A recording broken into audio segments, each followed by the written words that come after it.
Hey everyone, welcome back to Learning English Together. I'm David. And I'm Anna. Are you ready to stop studying English and start living it? Today we're talking about a topic that takes up a huge part of our lives, work in the office. That's right. Whether you work in an office, from home, or anywhere in between, the vocabulary in this lesson will be incredibly useful. We'll cover how to talk about your job and workplace, how to discuss your daily work routine, how to talk about meetings and teamwork, and how to handle workplace challenges. So much practical vocabulary coming your way. Let's dive in.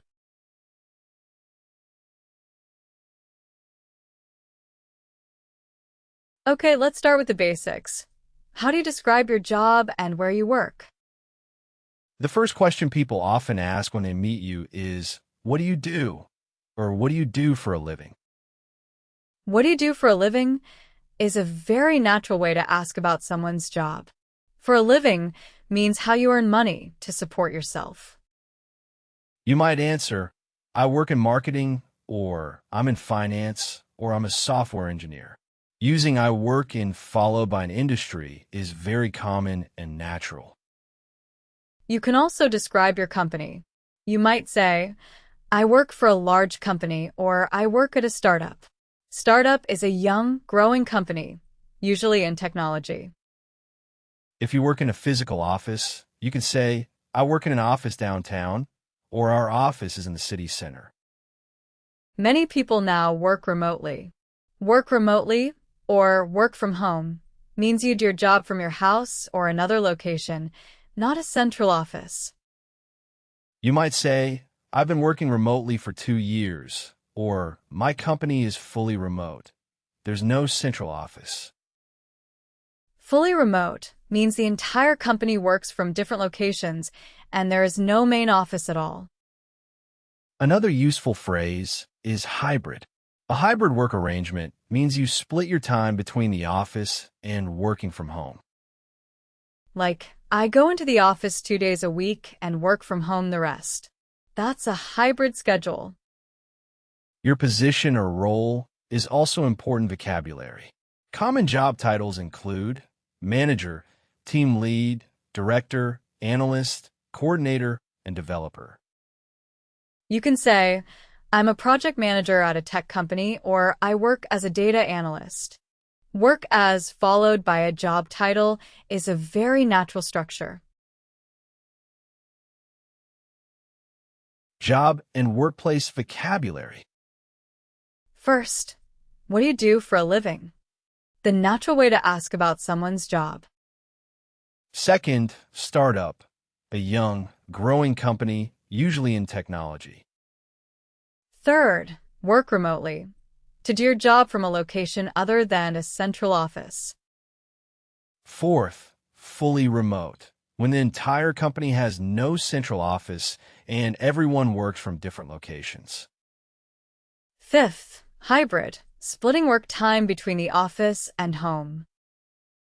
And sixth, work as, followed by a job title. I work as an engineer. Great. Let's keep going.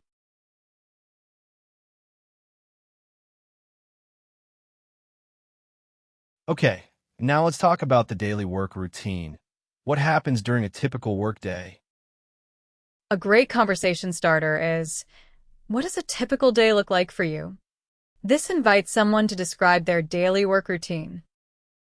You might say, "I usually start my day by checking emails and making a to-do list." A to-do list is a list of tasks you need to complete. Check emails is one of the most universal morning work activities. And you can also say, I go through my inbox first thing in the morning. First thing in the morning means the very first thing you do after you start work. I always drink coffee first thing in the morning. That's me. Same. Another useful phrase is catch up. I spend the first hour catching up on emails and messages. Catch up means to deal with things you missed or haven't seen yet. I need to catch up on my emails means you have unread messages you need to read and respond to. Many workplaces now use project management tools and messaging apps. You might say, I use Slack for team communication, or we track all our tasks in Jira. If you work in shifts, you might say, I work the morning shift or I work 9 to 5. 9 to 5 means a standard workday from 9 a.m. to 5 p.m. And a very useful phrase, I'm swamped today. Swamped means extremely busy. You have more work than you can easily handle. I can't talk right now. I'm completely swamped. The opposite is it's a slow day. A slow day. At work means things are quiet and you're not very busy. And when it's time to finish, you can say, I'm heading out or I'm calling it a day. Call it a day is a very natural phrase meaning to stop working and go home. Daily routine vocabulary. First, what does a typical day look like for you? Asking about someone's daily work routine.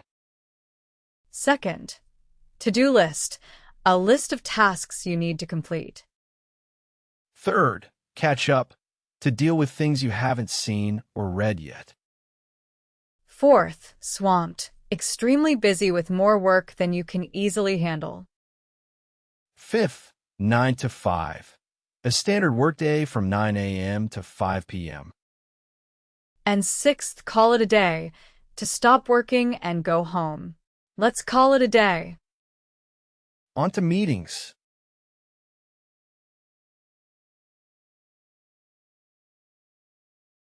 Okay, this section is all about meetings and working with colleagues. Meetings are a huge part of office life. For better or worse. Let's go through the vocabulary. First, setting up a meeting. You might say, can we schedule a meeting? Or let's set up a call to discuss this. Set up a call means to arrange a phone or a video call. Very common in modern workplaces. When talking about meetings, useful phrases include, I have a meeting at 2, or I'm blocked from 12 to 1. Blocked means your calendar shows you're unavailable during that time. Can we find a time that works for everyone? This is a common phrase when trying to schedule a group meeting. You're looking for a time that fits everyone's schedule. During a meeting, you might hear, let's get started, or can everyone hear me? Especially at the beginning of video calls. Ha! The most common phrase in remote work.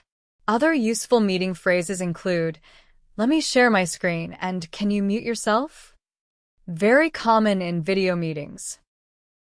If you want to add something to the conversation, you can say, I'd like to jump in here, or can I add something?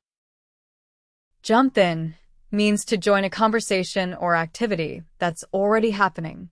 I'd like to jump in with a quick point.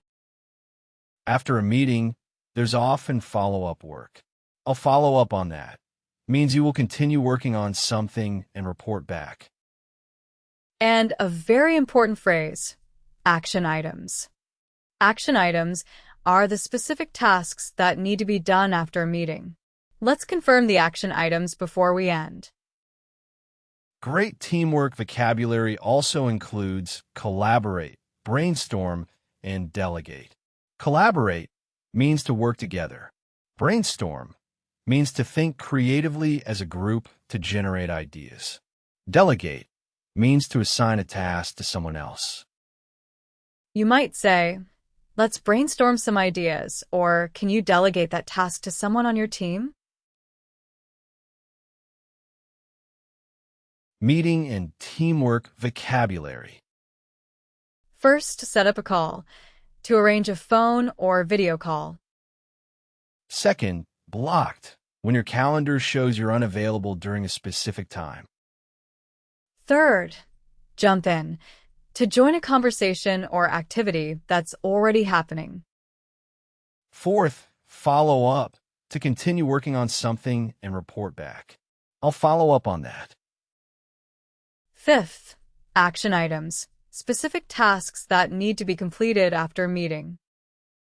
And sixth, brainstorm, to think creatively as a group to generate new ideas. One more section to go. Workplace challenges.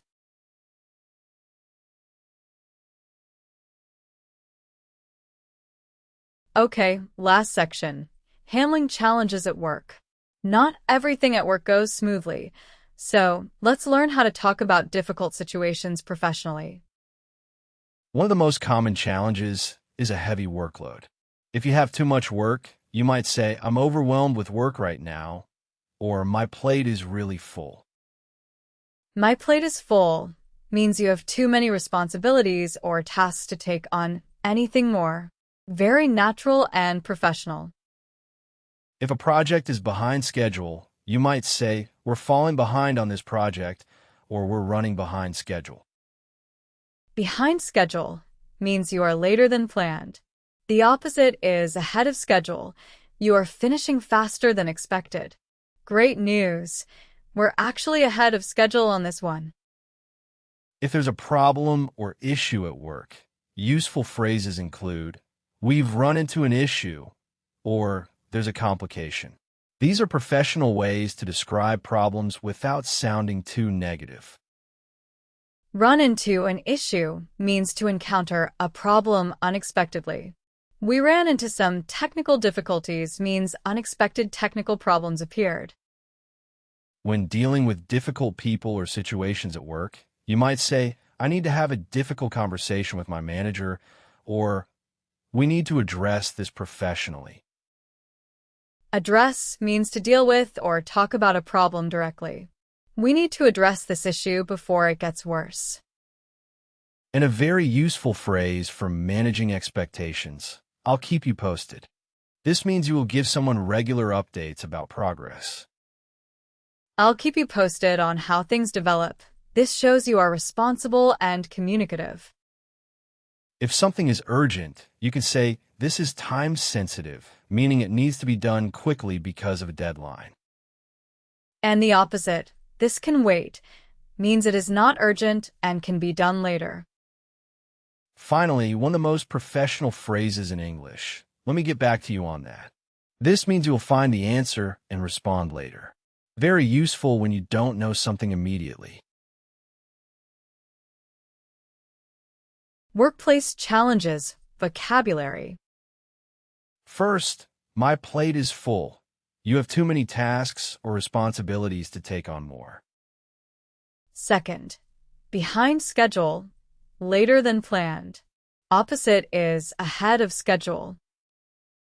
Third, run into, to encounter unexpectedly. We ran into a problem. Fourth, address, to deal with or talk about something directly. Fifth, "I'll keep you posted." I will give you regular updates about progress. And sixth, let me get back to you on that. I will find out and respond to you later. Very professional. Essential phrases for the workplace.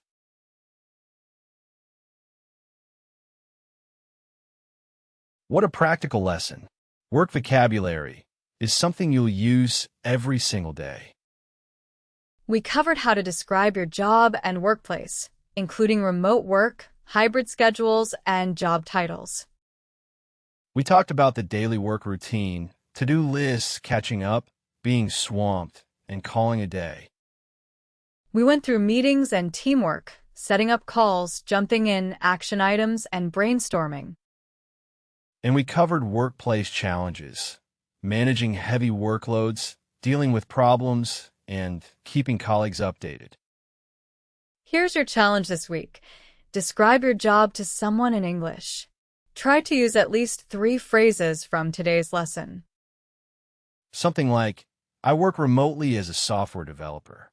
My typical day starts with checking emails and going through my to-do list. We have team meetings twice a week to review action items." See how natural that sounds? That's exactly the kind of English you can start using today. If you enjoyed this lesson, please give it a thumbs up. It really helps our channel grow.